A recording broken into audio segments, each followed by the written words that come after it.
One of the biggest issues in the country today has to do with minimum wage. What's your party's position on this? Your party has actually presented 100,000 naira for Absolutely. workers. And Nigerians are of the opinion that is that feasible.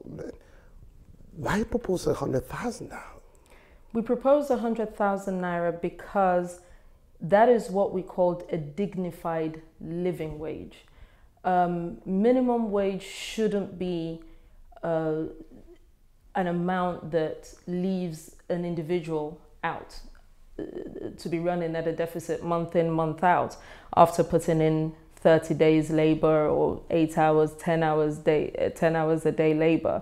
The funding, the amount that the government has made available now, which is the 18,000 naira minimum wage that they have promised to review and look into, and every time the Labour group or Labour Congress threatens strike, they will say they're going to look into it. And they've never actually done that or increased it or even given Nigerians a hope that that is something that they would do.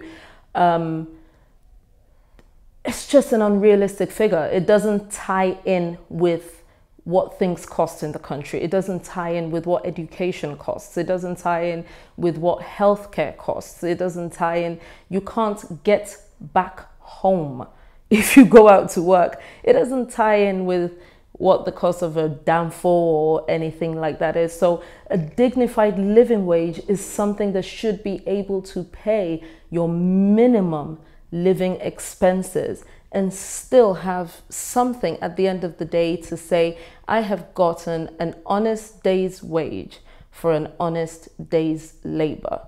I may not be right at the top of the food chain. I may not be a CEO. I may not be, I may not have a master's or what have you, but because I have gone out and I have done my day's work, whatever it is that I was employed to do, I can feed myself. I can feed my family. I can take care of healthcare. I can make sure that if my child needs a NECO form, my wages can actually buy that. I don't understand working and then not being able to provide education for your child. It's just something that's, it blows my mind that the government will not look into this. So the 100,000 minimum wage is such that we think it's feasible. We've done the maths. Our principal for the presidential candidate for the African Action Congress has repeated the maths several times over.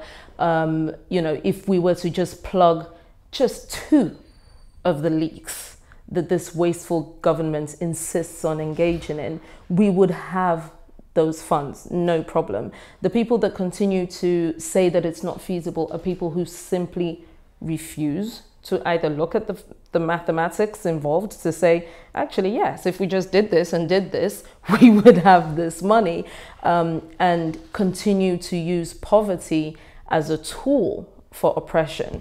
Let me take you up on this. Your party is barely 4 months old, if I'm correct. And you how have you been able to break, you know, your party?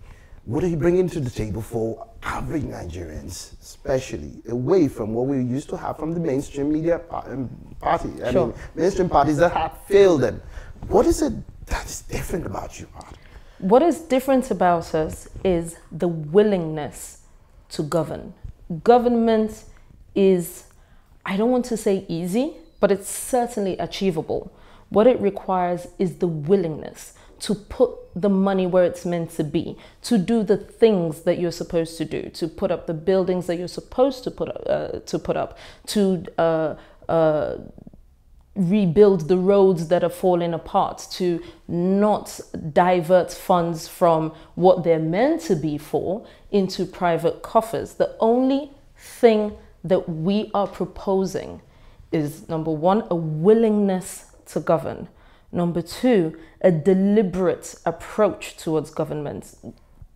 Every single party has a manifesto, has, oh, we're going to do this. Oh, well, I remember I was reading newspaper clippings as young as 6, 7, 8. There are clippings going back into the 70s, 80s, talking about power supply, for example. You know, this is something that every single party promises. So it's not really about the promising, it's the willingness, the deliberate act of giving these things to Nigerians and not thinking about what you will lose. So we have a lot of people in power today who are concerned about, oh, well, why should I have access to 2 billion or 5 billion or 10 billion.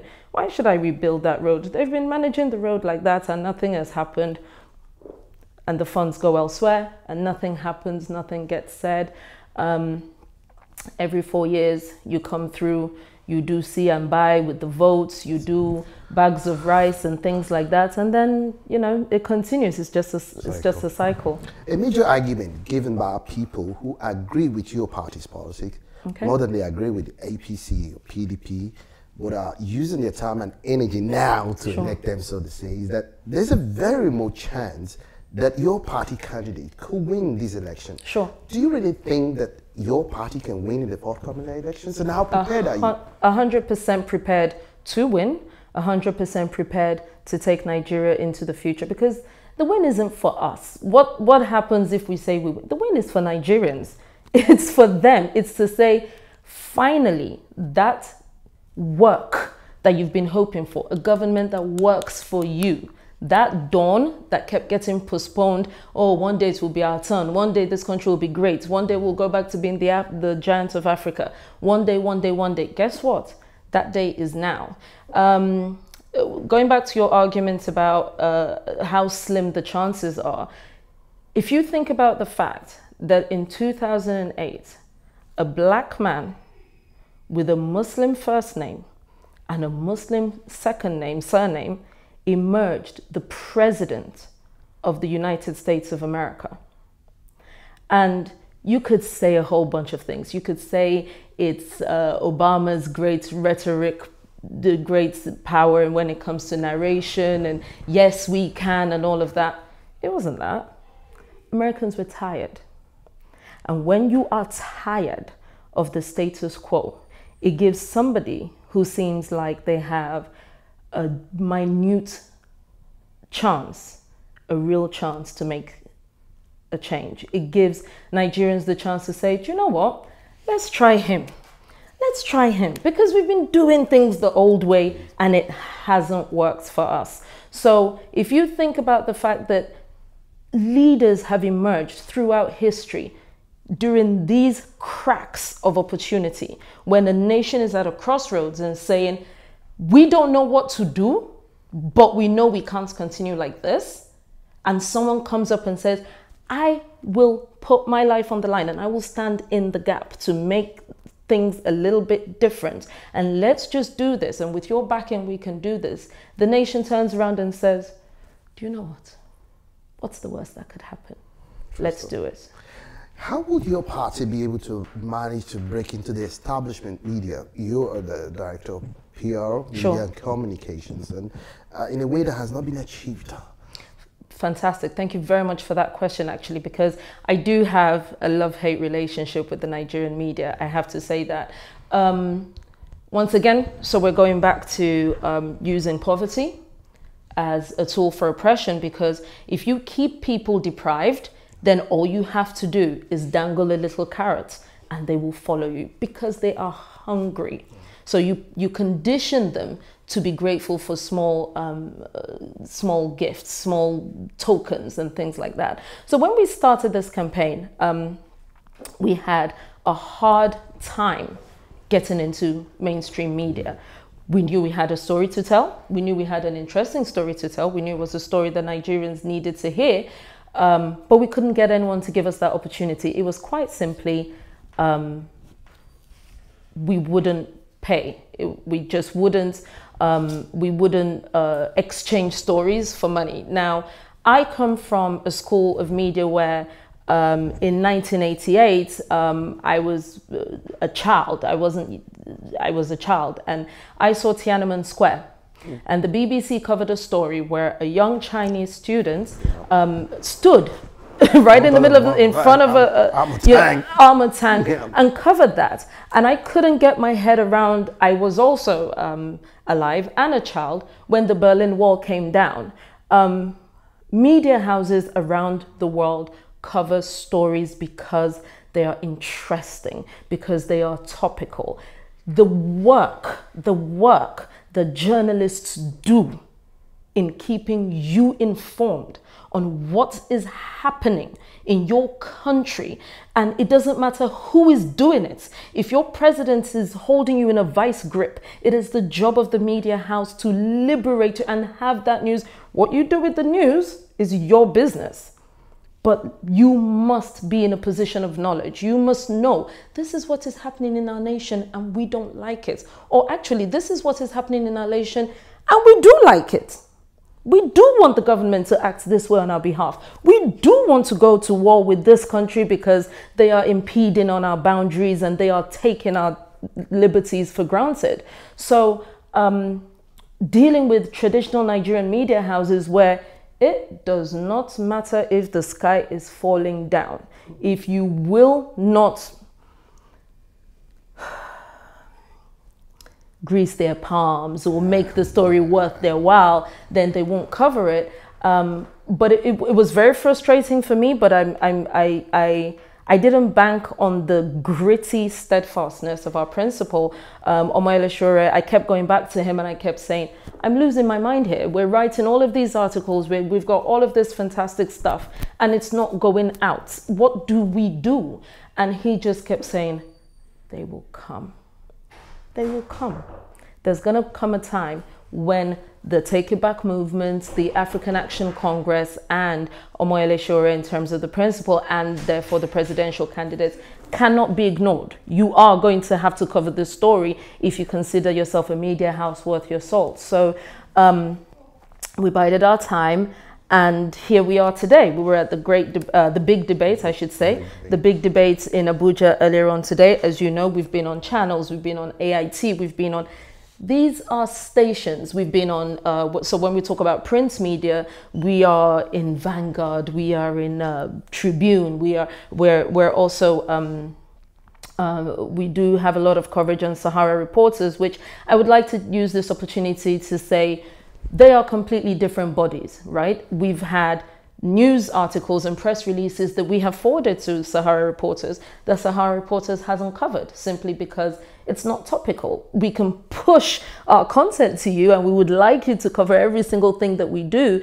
But I have to have the utmost respect for the integrity when it comes to your journalism. I have seen articles on APC, on Sahara Reporters. I've seen stuff on PDP. I know you follow Atiku closely. I know you follow a lot of the other candidates. So in as much as you've been very, very magnanimous with your real estates, which is your platform, basically, it hasn't been one and the same. Sahara does not work for AAC. Sahara does not work for TIB. So we're getting the coverage, we're getting the inches now. We're getting, you know, I'm getting in our media inbox, I'm getting, we would like to interview Shora, we would like to interview, please, when is he around, when is he? And we are now in a position where we are cherry picking who we speak with. And now I believe the Nigerian term is shakara. Now the shakara is, well, you know, how many readers do you have? How global are you? How many people? And we could not get the most, to use a word that AAC people like to use, we could not get the most inconsequential platform to cover us at the beginning. So there's some disappointment on my part in terms of how traditional and mainstream media like to cover stories. But there's also a little bit of pride that, you know, even they are waking up, that if it's interesting, you cover it, because you don't know when you're going with your little mobile phone camera if that's going to be the next Tiananmen Square. So if you sit in your office and say until you get X thousand naira before you stand up, you could be missing the story of a century. Eju, let me also find out from you, how's your party reaching out to individual citizens to be agents of change within a political system that has failed the populace? So we are doing what I would like to term as the most grassroots of grassroots. And it goes something like this. Go to any beer parlor, any, what you call those bars that show the football on a Saturday or whatever. Viewing centers. The viewing centers. Go to anywhere there is a gathering of Nigerians. Everything they're complaining about is how the country doesn't work. That's all they complain. Everywhere you see 2, 3, 4 Nigerians together, sooner or later you will hear, "Nah, wow." Yeah, that's just it. So once we touched people, so going back to what we're saying about print media, because we couldn't get a lot of media houses to cover us, we decided, and again, we like to term ourselves as probably, you know, the digital age party. We did a whole lot of work in the beginning in social media and things like that. Excuse me. We did a lot of work with social media. So, but we know that not every Nigerian owns a smartphone or something that can take a hold of social media. But it was free. It was accessible. Social media trends based on what is interesting, not if you have paid for the front page or a full page cover. So we got people who keyed into us to talk to their neighbors, to talk to their friends, to talk to, you know, you go down to the chemist, and there's an interesting post I saw on Facebook, and I actually made an entire article about it, where somebody said, "I did not rate Shore's chances much at all.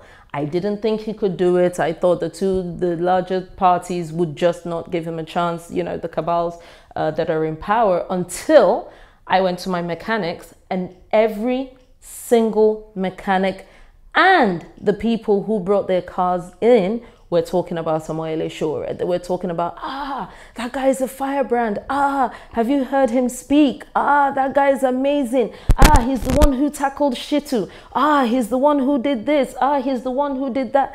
And then he said, the people who I thought were, you know, area boys and the mechanics, and they were the people educating me. That's what this person was writing.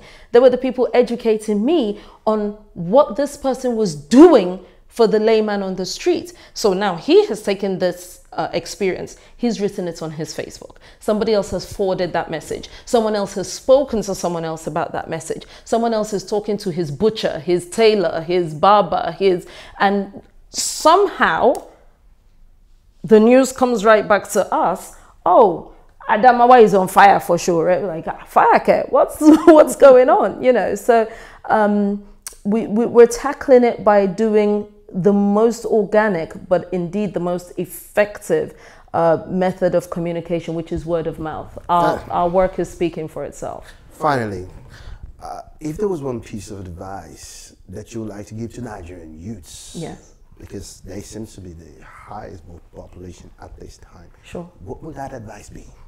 That advice would be, educate yourselves. Pick up a paper. Watch the debates on TV when they come live. Read something. Talk to somebody.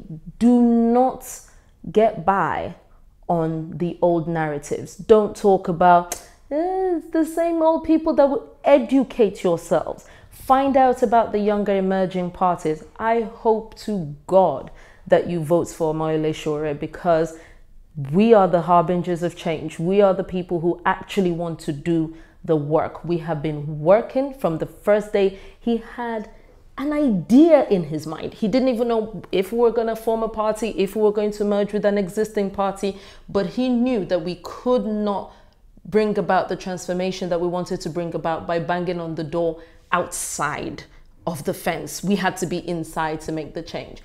There is content.